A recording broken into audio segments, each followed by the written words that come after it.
What up, everyone? This is Mr. Lord, Dr. Professor, Dark Joker, here with another edition of Traditional Fans with Opinions, where I'll give my reviews for whoever I watched, read, or played today.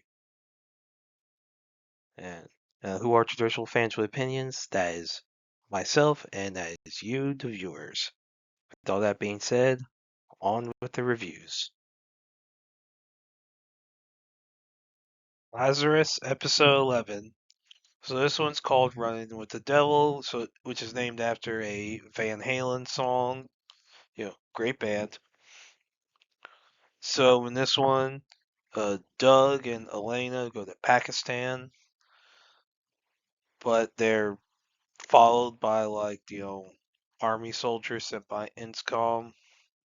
Elena is shown to be sick from I don't believe it's not said it's from Hapna, but it's from Hapna.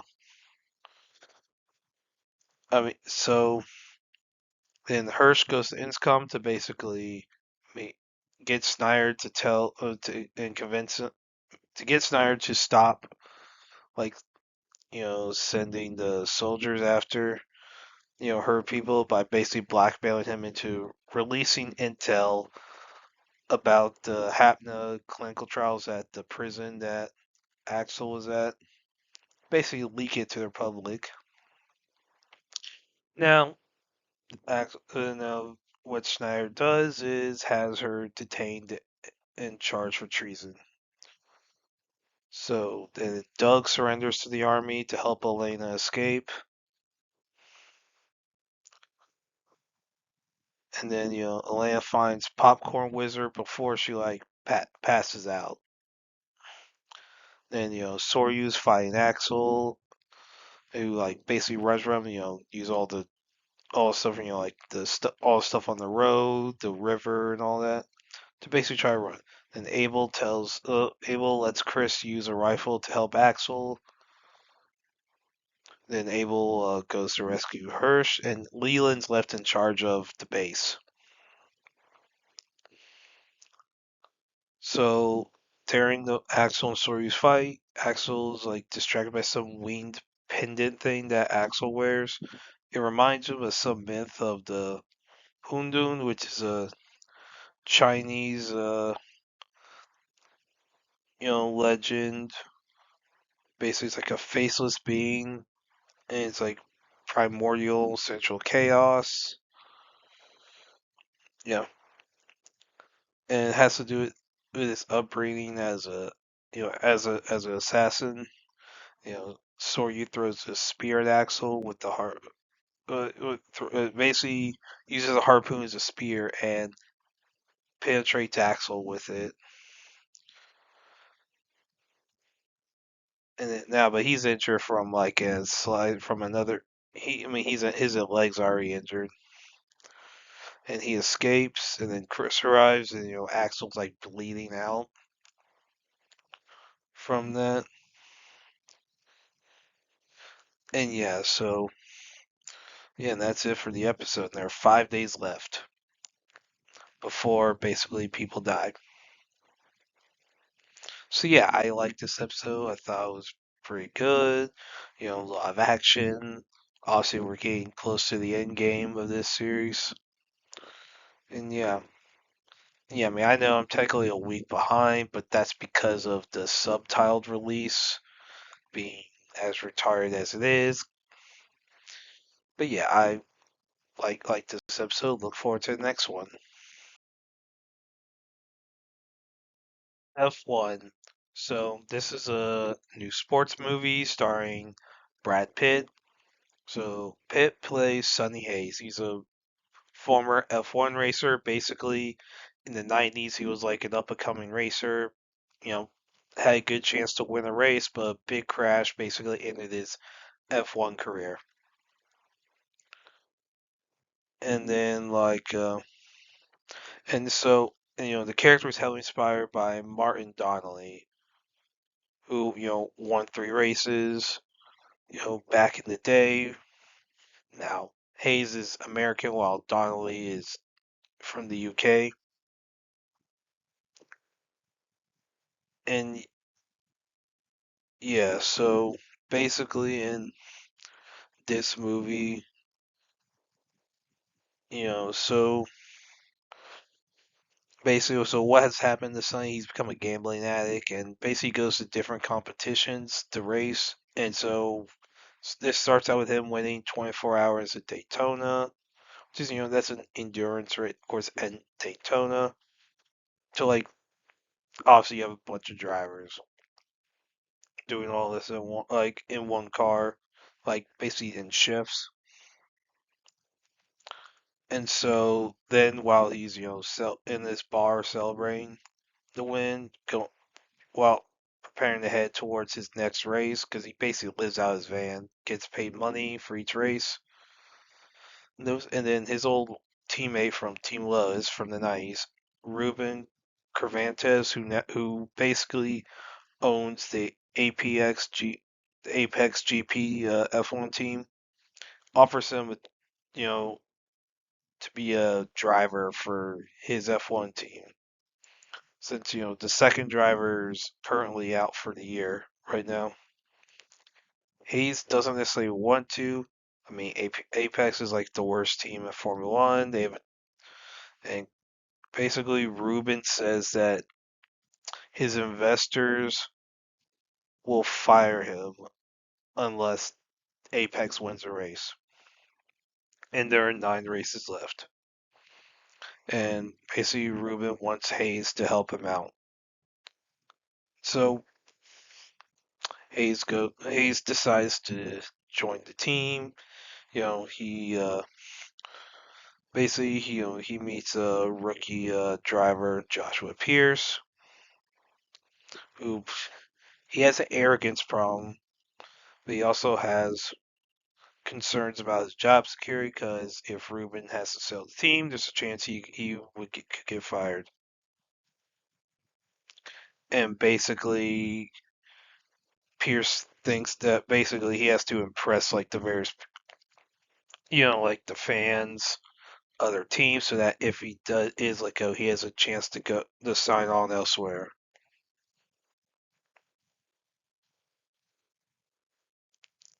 And obviously, for Hayes, things have changed in Formula One since the 90s. So, there's some issues. So he crashes during a test drive. But he shows a lot of skill. So Kasper Smolinski, who's the team principal, like, recognizes how good he is and decides to let him join the team. And so, and Hayes, uh, he and the technical director, Kate McKenna, who I guess in the movie is described as the first female technical director. Yeah, I didn't care about that specific title. Just I was like, okay, she's technical. Who cares about what gender she is? But yeah, basically they fall for each other. She doesn't want to do it. She doesn't want anything because she basically, I mean, they had just met and she doesn't want to screw teammates. And so, the first race with Hayes and Pierce go badly because, I mean, the pit stops are pretty slow. And, there's Hayes' order to let Pierce pass him, and Hayes ignores it, and, you know, they causes both of them to crash and get last place. And so Hayes basically he basically bends the rules to his favor to help Pierce by, you know, he intentionally crashes to force safety cars in order to slow down the lead cars in order to help Pierce catch up. And basically that allows the team to get a point. And so Hayes and Pierce, they have different train methods. Hayes is very old school. Take it running laps. Throwing doing the whole tennis ball thing. Then Pierce has a lot more electronic stuff. So each of them, they try each other's you know different train. Like Hayes tries to use the racing simulator. All that. And so then Hayes convinces he basically convinces McKenna to like add some updates to his car so that it can race more closely in the corners to, as he says, modify it for combat. And then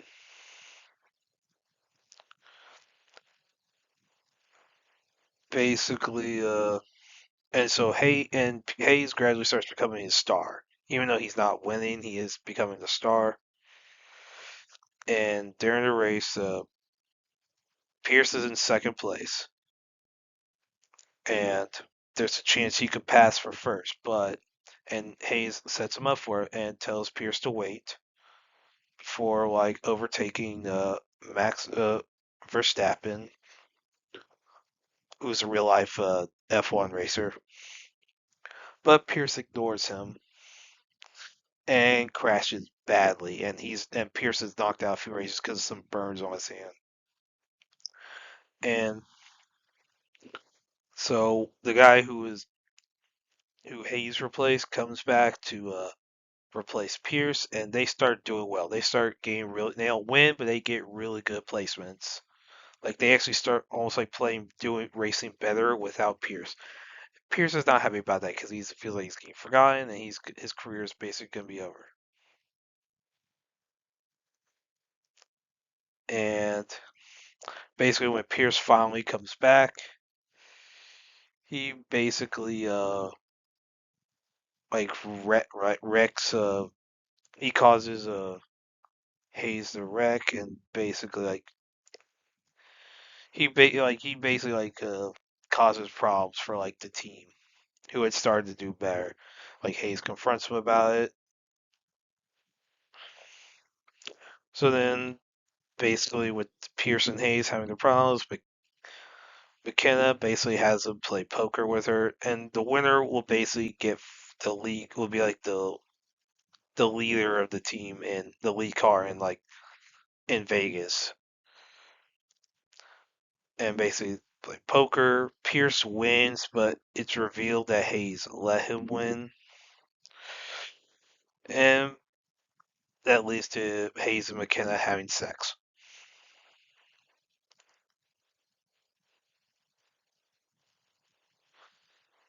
And then basically the teams get a notification that uh, Hayes' car is not approved, that it might have been illegally upgraded, but that forces them to use the original design, which sucks. Like it's a bad design, and Hayes drives very bad, angry, and uh, it is not a good idea to drive while angry. I mean, even if you're not racing, if you're just doing regular driving, it is a bad idea to drive angry. It's not good. I can tell you, it's not good. So I can't imagine what it'd be like to do that during a race where you're going like a few hundred miles per hour. So yeah, that causes Hayes to crash and go to the hospital where Ru- Ruben learns about like Hayes's like injuries that basically permanently affected his ability to drive, and tells him he's off the team because he doesn't want to see his friend die on the course, like on the track. And it's revealed that one of the board members, Peter Banning, who had publicly been wanting Ruben to keep the team. He tells Hayes that he forged the whistleblower documents and lied about it being illegal design. The reason to do it is because he made a deal to where he could, if the sale was forced, that he could potentially like take over the team. And then he offers Hayes to be like the team principal if he joins him. So then basically before the final race in Abu Dhabi, Pierce tells his mother, was mad at Hayes because she blamed him for causing his crash. Pierce tells his mother that Hayes was not responsible, and Hayes basically refuses Banning's offer and convinces Rupin to basically let him do one more race. And it's revealed that the upgrades were basically, it's been revealed that like the FIA exonerates McKenna and Hayes and reveals that basically, yeah, the documents were forged. So the upgrades are back. And so then when the final race, there's a lot. The two get like Pierce and Hayes work together very well. And there's like this red flag that really helps them catch up. And then when there's a chance, one Hayes sacrifices his win basically forces Lewis Hamilton to block him, allowing Pierce to get first for a period of time. But Hamilton catches up to Pierce, and both of them crash. And basically, Hayes is able to finish the race and win.